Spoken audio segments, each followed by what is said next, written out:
আমাক তো বরবাদ করা কংগ্রেসে হয়। আজি আকৌ টুপি পিন্ধাব আহিছে নেকি আমাক আদিবাসী সকলক? সৎ খাওকে জাতির কাম কৰিব ওলাই এই বিচাৰিছে। প্ৰথমে ৰাজনীতিক ত্যাগ কৰক। প্ৰথমে আদিবাসী ৰাইজৰ আগতে ক্ষমা বিচাৰিব লাগিব।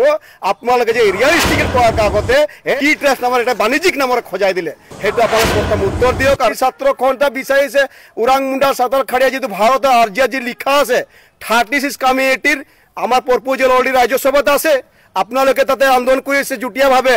কোনোদিনা আলোচনা হৈছিল নেকি আসাম কেন্দ্ৰ কমিটিৰ লগত? যি মন যায় তাকে আপোনালোকে কৰিব, সেইটো আমি কেতিয়াও নামানো। আমি এতিয়া কমিল হ'বই লাগিব। আপোনালোকে আমাক আন্দোলন দেখাই দি আছে, আপোনালোকে বাধা দিয়া ইণ্টাৰভিউ আমাক বাধা দি আছে আৰু লিখি দিব বা 115 জাতিটো ST পাব লাগে বুলি। কোনটো সংবিধান আপোনালোকে কৈ আছে? আমিতো বিচাৰি যোনটো পাবলগীয়া অধিকাৰ আছে। এতিয়া কমিল ক'বই লাগিব আমি 36 কমিটি আমি ST হয়। আপোনালোকে বনাই দিয়েতো নহ'ব নাই। আমি 6 জনগোষ্ঠীতো আমি নাই। আপোনালোকে 6 জনগোষ্ঠীত বুলি কয়, আদিবাসীসকলৰ 6 জনগোষ্ঠী নাই। কিন্তু এই ৰাইজক টুপি পিন্ধাব, আমাৰ মানে কান্ধত বন্ধুক ৰাখি আপোনালোকে গুলি ফুটাব বিচাৰিছে। যি আমি সিদ্ধান্ত লৈছিলোঁ ৰেজেন হৰক গোটৰ পৰা, যিহেতু আমি গম পাইছোঁ অহা 23 অক্টোবৰত হ'বলগীয়া যি ঢিকেলিত গণ সমাৱেশ আমি অপ'জ কৰা নাই। কিন্তু আমাৰ একেটা কথা আমি সদৌ অসম আদিবাসী ছাত্ৰ সন্থা ক'ব বিচাৰিছোঁ।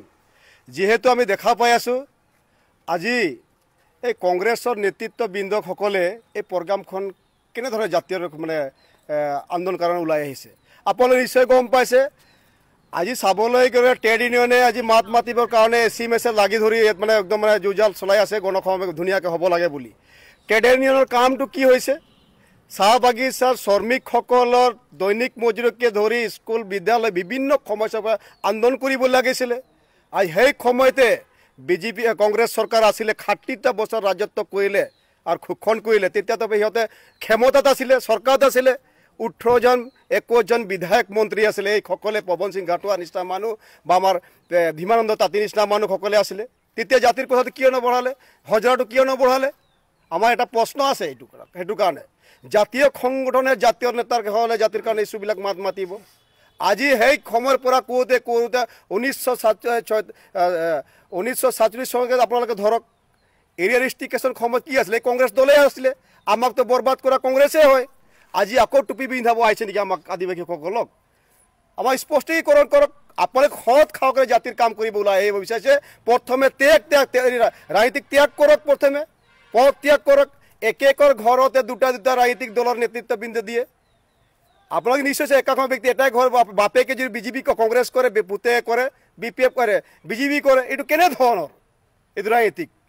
স্পষ্টীকৰণ কৰক আমালোকৰ কথাবিলাকে। আজি চাহ বাগিচাবিলাকৰ অঞ্চলৰ সমস্যাবিলাক সমাধান নকৰিলে আৰু জাতিটোৰ চিন্তা কাৰণে ওলাই আছে। জাতিৰ চিন্তা কৰি জাতীয় সন্মান ক'ত গ'ল? আজি 96ৰ কাৰণে চাব আপুনি, হাজাৰ হাজাৰ মানুহ আমাৰ মৰি গ'ল।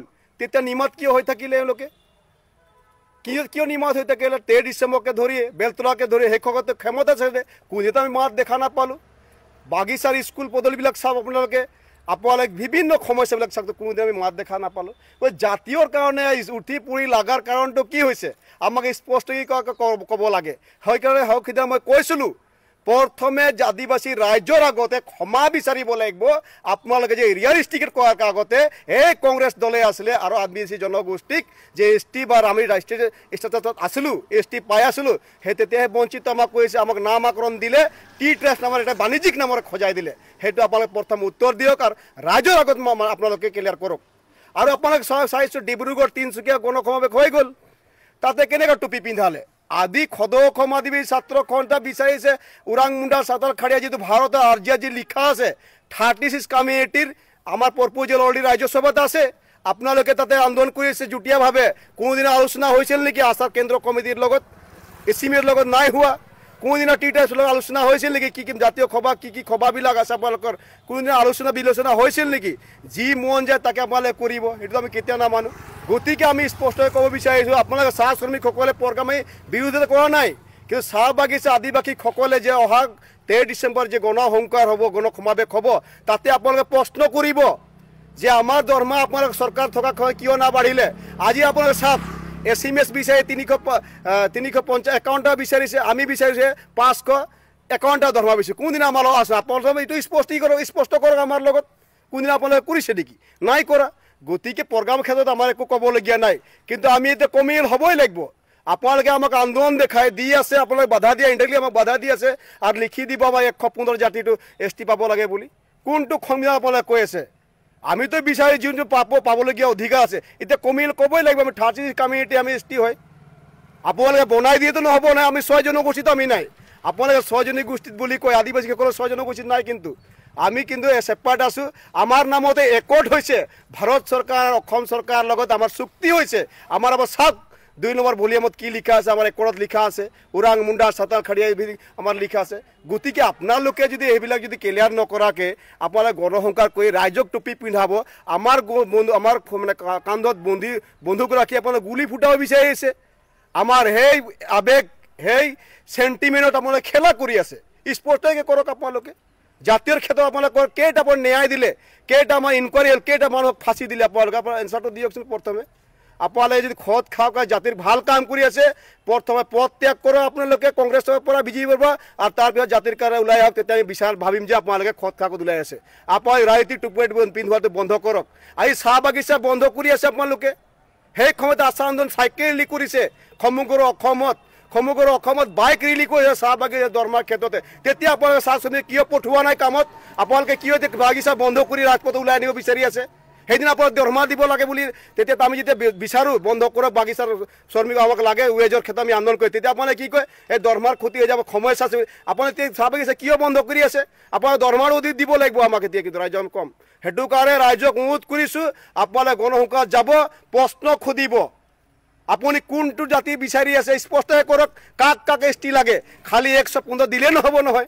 কোন কোন জাতি পাব লাগে একদম মানে স্পষ্টকৈ দিব লাগে, মানে পাৰ্টিকুলাৰভাৱে দিব লাগে, তেতিয়া আমি বিচাৰিম।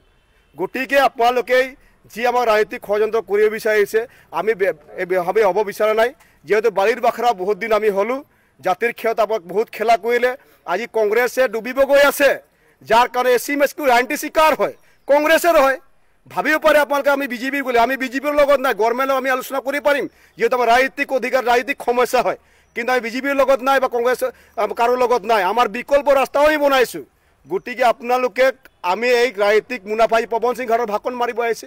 এতিয়া মুখত ক'লে হৈ যায়। আপোনাৰ চাওক এতিয়া ৰূপেশ গোৱালাটো শ্ৰমিক মন্ত্ৰী হয়, ক'লে দেখোন SC ছেক্ৰেটাৰী হয়, ক'লে দেখোন দৰমহাটো বৃদ্ধি হ'ব। কিয় কোৱা নাই? এই ৰাইজক লৈ আন্দোলন মানে হোজা মানুহ ৰাইজক সৰ্বসাধাৰণ ৰাইজক আনি ৰাজপথ ওলাই আনি এই ৰাজনীতিক আন্দোলন সোমাই টুপি পিন্ধোৱাটো বন্ধ কৰক, আৰু এই চেণ্টিমেণ্ট লৈ আপোনালোকে খেলাটো বন্ধ কৰক। মোৰ সেই আহ্বান ৰাইজক অনুৰোধ কৰিছোঁ, আপোনালোকে বিচাৰিব, সুধিব, খাটিব দৰমহা বৃদ্ধিৰ কাৰণে। SC হওক, বিভিন্ন যি দলবিলাকে কেইদিন আন্দোলন কৰিছিলে, আজি চাইছোঁ এডভান্টেজ ল'ব গৈ আছে। আজি চৰকাৰে বাগিচাৰ পাট্টা দিব গৈ আছে। সেই আশাৰ ইছ্যুবিলাক আপোনালোকে হাইজেক কৰি আমি কৰাইছোঁ বুলি বিচাৰিছে। আজি ইমান দিন যেতিয়া আন্দোলন কৰি আপোনালোকে কিয় সমৰ্থন আমাক নকৰিলে? আজি আমাৰ সমৰ্থন আশাক লগাইছে, কিবাক লগাইছে, কেনেকুৱা ধৰণৰ এইটো আমি SC যৌথভাৱে হ'ব। গতিকে